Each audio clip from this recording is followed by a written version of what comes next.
Assalamualaikum warahmatullahi wabarakatuh. Salam bahagia. Halo guys, bertemu kembali dengan saya, Ramdan SPD. Saya berasal dari SMK Negeri 1 Pulau Ampel. Saya merupakan CGP Angkatan 8 Kabupaten Serang. Hari ini kita akan membahas mengenai koneksi antar materi modul 2.1 yang akan membahas mengenai pembelajaran berdiferensiasi. Selamat menyimak.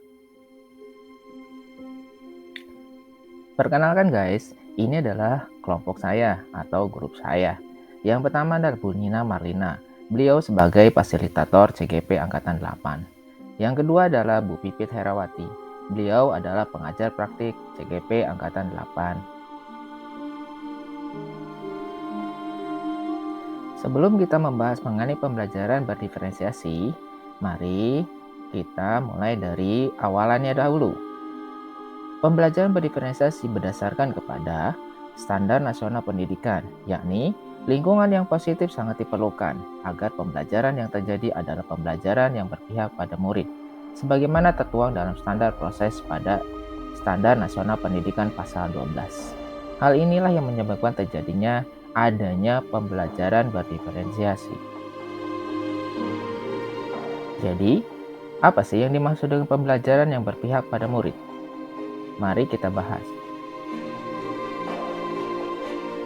Mari kita lihat latar belakangnya dahulu. Pendidikan mempunyai latar belakangnya. Yang pertama, setiap anak unik dan berbeda. Yang kedua, pendidikan menuntun dan mengarahkan. Yang ketiga, pendidik harus mencerminkan nilai-nilai yang berpihak pada murid. Hal-hal ini diambil dari filosofi pendidikan Hajar Dewantara. Jadi, mengapa pembelajaran berdiferensiasi? Pembelajaran berdiferensiasi adalah teknik instruksional atau pembelajaran di mana guru menggunakan berbagai metode pengajaran untuk memenuhi kebutuhan individual setiap siswa sesuai dengan kebutuhan mereka. Pembelajaran berdiferensiasi adalah pembelajaran yang berdasarkan pada kebutuhan belajar murid. Ada 3 aspek kebutuhan murid. Yang pertama adalah kesiapan belajar atau readiness. Yang kedua adalah minat belajar. Yang ketiga adalah profil belajar murid atau gaya belajar murid. Mari kita lihat mind map substansi modul mengenai pembelajaran diferensiasi. Sudah dibicarakan tadi bahwa pembelajaran berdiferensiasi adalah serangkaian keputusan masuk akal atau common sense yang dibuat oleh guru yang berorientasi kepada kebutuhan murid. Hal ini berdasarkan kepada bahwa pembelajaran adalah pembelajaran yang diinginkan adalah pembelajaran untuk memenuhi kebutuhan semua murid.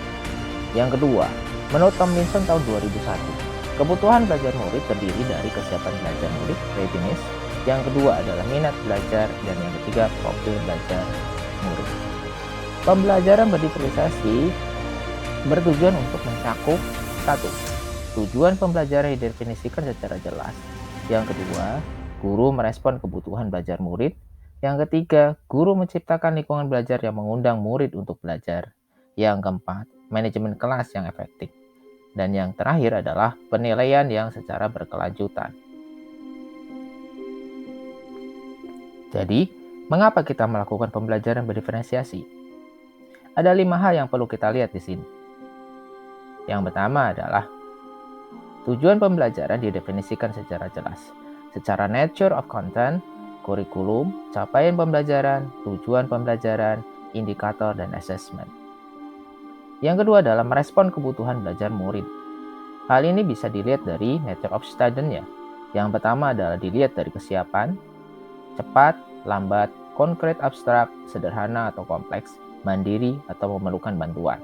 Yang kedua adalah minat, dan yang ketiga adalah profil belajar, yaitu mengenai gaya, kecerdasan, latar belakang, dan lain-lainnya.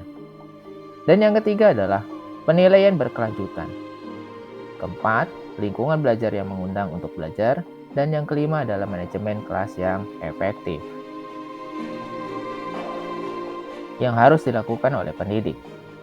Yang pertama, identifikasi kebutuhan belajar. Hal ini berdasarkan kepada kebutuhan murid tersebut. Ada 3 aspek yang kita perlu lihat. Yang pertama adalah kesiapan belajar, kedua minat belajar, dan yang ketiga adalah profil belajar murid. Berikutnya adalah menentukan strategi pembelajaran berdiferensiasi. Pembelajaran berdiferensiasi seperti apakah yang akan kita rencanakan dan akan kita buat dan yang akan kita laksanakan. Di sini ada 3 hal mengenai strategi diferensiasi. Yang pertama adalah diferensiasi konten, yang kedua adalah diferensiasi proses, dan yang ketiga produk. Kita bisa mengambil salah satu diferensiasi tersebut, atau juga kombinasi dari 3 hal tersebut. Yang ketiga adalah lakukan penilaian. Penilaian terdiri dari pra-assessment, assessment formatif, dan assessment sumatif. Tahapan pembelajaran berdiferensiasi. Yang pertama adalah tahapan persiapan. Sebelum kegiatan pembelajaran dimulai, sekolah harus menyiapkan siswa dari segi psikis, teknologi, serta pembiasaan-pembiasaan yang dapat melatih dan menumbuhkan karakteristik siswa. Pembiasaan itu seperti menciptakan lingkungan belajar yang positif, menyiapkan kemampuan personal dan sosial siswa, menyiapkan materi pembelajaran dengan baik, menyiapkan teknologi informasi dan komunikasi untuk siswa, menyiapkan kegiatan pembelajaran yang berbasis tema dan proyek kolaboratif. Tahap berikutnya adalah tahap pelaksanaan. Pada tahap ini, proses kegiatan pembelajaran berdiferensiasi ini diterapkan dengan memperhatikan berdasarkan keragaman karakteristik siswa dan tema pembelajaran yang diambil. Tentukan strategi pembelajaran berdiferensiasi. Diferensiasi konten, proses, produk. Kita bisa mengambil salah satu strategi atau kombinasi dari 3 strategi tersebut. Tahap berikutnya adalah model, rencana pembelajaran, dan asesmen. Rencana pembelajaran yang digunakan sesuai dengan tema yang akan dilakukan secara kolaboratif.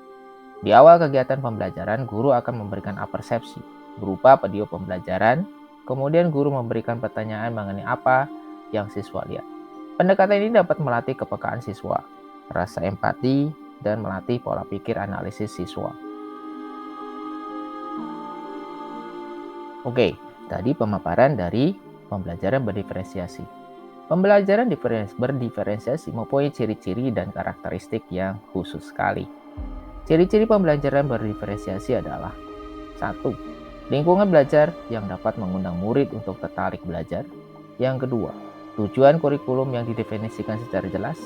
Yang ketiga, penilaian berkelanjutan. Yang keempat, guru menanggapi dan merespon kebutuhan belajar murid. Yang kelima, serta manajemen kelas yang efektif. Dari 5 hal tersebut, itu menjadi ciri-ciri khas pembelajaran berdiferensiasi yang akan muncul dalam pembelajaran tersebut. Kenapa kita harus melakukan pembelajaran berdiferensiasi? Ada 7 alasan yang menyebabkan kita harus menggunakan pembelajaran berdiferensiasi. Selain daripada bahwa kita harus mewujudkan pendidikan yang berdasarkan pada filosofi Ki Hajar Dewantara. Yang pertama adalah pembelajaran berdiferensiasi adalah bersifat proaktif. Yang kedua, pembelajaran berdiferensiasi lebih bersifat kualitatif daripada kuantitatif. Yang ketiga, pembelajaran berdiferensiasi berakar pada penilaian. Yang keempat, pembelajaran berdiferensiasi menggunakan beberapa pendekatan terhadap konten, proses, dan produk. Yang berikutnya adalah pembelajaran berdiferensiasi berpusat pada murid, jadi tidak lagi berpusat pada guru. Yang berikutnya adalah pembelajaran berdiferensiasi merupakan perpaduan dari pembelajaran seluruh kelas, kelompok, dan individu. Dan yang paling terakhir adalah pembelajaran berdiferensiasi bersifat organik dan dinamis, tidak bersifat statis. Hal ini diadaptasi dari How to Difference Instruction in Academically Diverse Classroom dari Carol Ann Tomlinson Alexandria, FA-ASCD tahun 2017 oleh ASCD Hak Cipta Terlahir.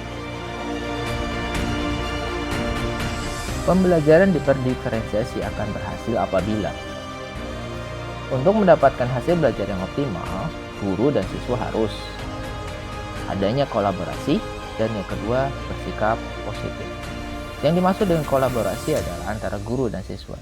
Jadi, dalam pembelajaran berdiferensiasi tidak mungkin guru akan berjalan dengan sendirinya ataupun murid berjalan dengan sendirinya. Harus di antara keduanya terjadi adanya kerjasama atau kolaborasi. Yang kedua adalah bersikap positif. Hal ini didasarkan kepada bahwa setiap hal kegiatan itu pasti ada tantangan. Maka, seorang guru atau seorang pendidik haruslah selalu tetap bersikap positif terhadap apapun hal yang terjadi. Hadapi tantangan. Untuk menghadapi tantangan, maka diperlukan saling mendukung dan tetap memberi semangat dengan sesama teman seperjuangan. Dengan begitu, motivasi belajar tidak akan menurun dan rasa percaya diri itu tetap ada. Yang kedua adalah menerapkan apa yang sudah didapatkan selama proses kegiatan berlangsung. Tetap jalani prosesnya walaupun hasil yang diterima belum maksimal. Yang terakhir adalah teruslah berusaha untuk mengevaluasi dan memperbaiki proses kegiatan belajar yang telah diterapkan.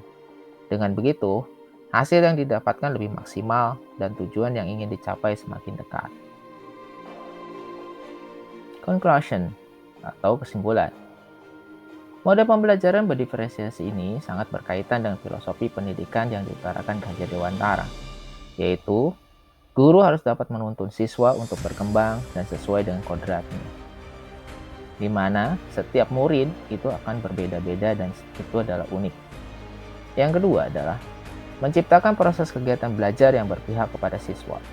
Pembelajaran yang memerdekakan pemikiran dan potensi yang dimiliki siswa merupakan cerminan suatu nilai pendidikan. Yang ketiga, mewujudkan merdeka belajar dan profil belajar Pancasila merupakan realisasi dari visi seorang guru penggerak. Dan yang keempat adalah terwujudnya budaya positif sekolah yang akan memicu terjadinya lingkungan positif sekolah. Hal ini sesuai dengan standar Undang-Undang Pendidikan. Demikianlah yang bisa saya paparkan hari ini mengenai pembelajaran berdiferensiasi. Lebih kurangnya saya mohon maaf. Guru penggerak selalu tergerak, bergerak, dan menggerakkan. Salam bahagia. Wassalamualaikum warahmatullahi wabarakatuh.